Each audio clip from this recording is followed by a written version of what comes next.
Física avançada.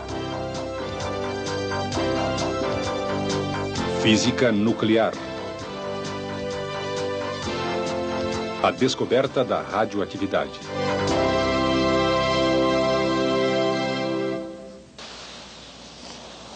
Do que você se lembra quando ouve as palavras radiação nuclear?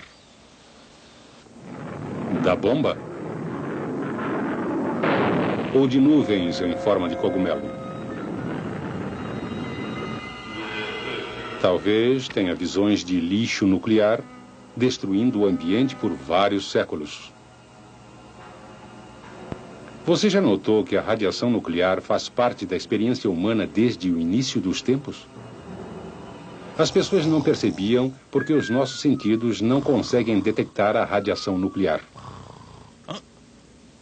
Se de alguma forma pudessem modificar a sensibilidade dos olhos, perceberiam que ela era emitida por certos tipos de rochas e até certo ponto por todos os seres vivos, incluindo o homem. Foi em meados do século XIX que uma série de eventos revelou ao homem que a radiação existe.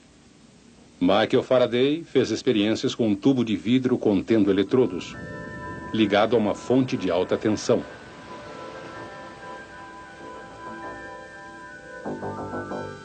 Quando o ar foi retirado do tubo, apareceram raias de luz entre os dois eletrodos. Outros cientistas verificaram que quanto mais ar era retirado do tubo, mais se alterava o padrão.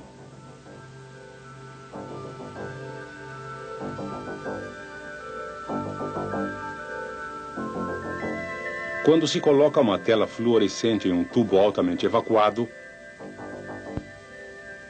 uma linha brilhante na tela sugere que alguma coisa está se movendo entre o cátodo e o anodo. Essas coisas misteriosas foram denominadas raios catódicos. Outras experiências mostraram que campos elétricos podem defletir os raios catódicos. As experiências revelaram que um campo magnético também pode refletir os raios. Essas observações sugeriram que os raios catódicos são partículas carregadas negativamente. Quando Wilhelm Röntgen começou a estudar esses raios, fez uma descoberta extraordinária. Ele estava fazendo experiências com um tubo de raios catódicos altamente evacuado e coberto com papel opaco. Por acaso, perto do aparelho havia um papel tratado quimicamente. Quando o tubo de raios catódicos foi ligado, o papel começou a brilhar. Mas o brilho desaparecia assim que o tubo era desligado. Röntgen concluiu que raios misteriosos estavam sendo emitidos pelo tubo de raios catódicos. Ele os chamou de raios X.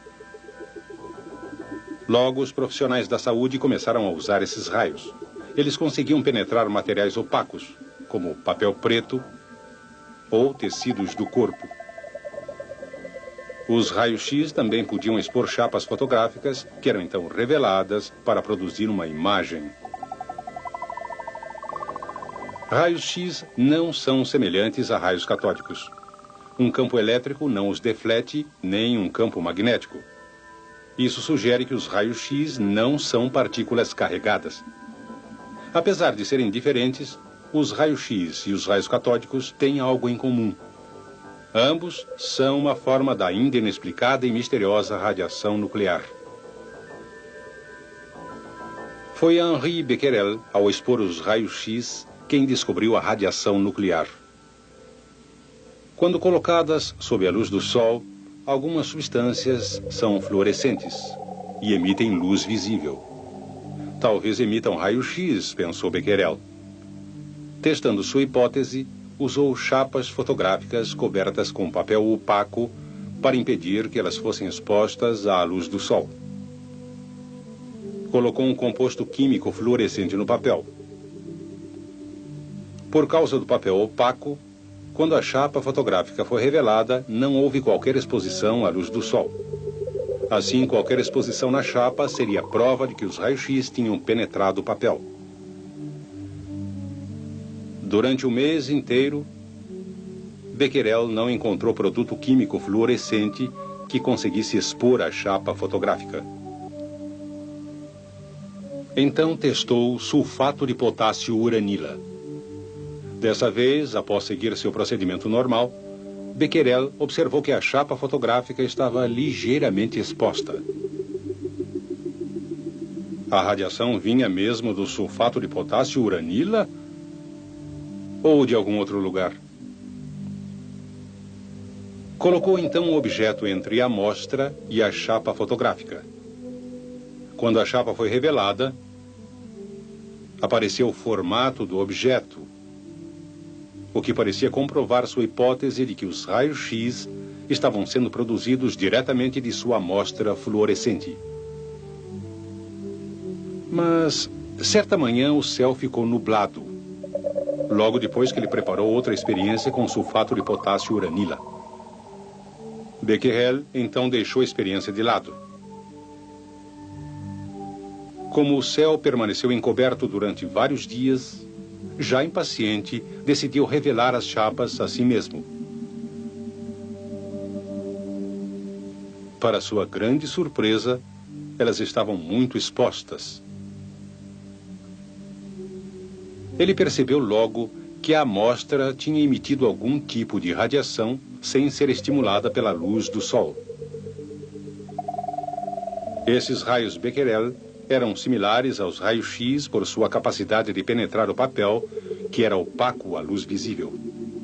Mas pareciam ser diferentes dos raios-x, porque os raios-x podiam ser ligados e desligados, o que não acontece com os raios Becquerel. Mais tarde ele verificou que no sulfato de potássio uranila, o metal urânio parecia ser a fonte dos raios Becquerel. Os raios Becquerel não eram afetados pela aplicação de calor ou por tratamento do composto de urânio com produtos químicos. Becquerel também testou seus raios com um eletroscópio. Quando um eletroscópio é carregado, cada folha tem um excesso da mesma carga elétrica. As folhas se repelem. Normalmente, o ar isola essas folhas e elas descarregam só lentamente. Mas a radiação de Becquerel parecia modificar a natureza do ar ao redor do eletroscópio. O ar se tornava condutor e cargas em excesso nas folhas do eletroscópio eram rapidamente neutralizadas, descarregando assim o eletroscópio. Qual era exatamente a fonte dessa radiação? Marie Curie descobriu que o elemento tório também emitia esses raios. Juntamente com seu marido Pierre, Marie começou com uma enorme pilha de minério de pechblenda e desenvolveu um processo laborioso para extrair quantidades muito pequenas de dois novos elementos que eram emissores potentes de raios Becquerel. Eles denominaram esses elementos polônio e rádio. Ao contrário de um tubo de raios catódicos ou um tubo de raio-x em que a eletricidade fornece energia para produzir a radiação, esses raios Becquerel pareciam ser emitidos sem qualquer fonte externa de fornecimento de energia. Foi Marie Curie quem inventou a palavra radioatividade para descrever o processo em que substâncias produzem radiação espontaneamente. Outros logo se juntaram a Becquerel e aos Curies. Passaram todos a pesquisar e descobrir a fonte dessa radioatividade, o núcleo do átomo.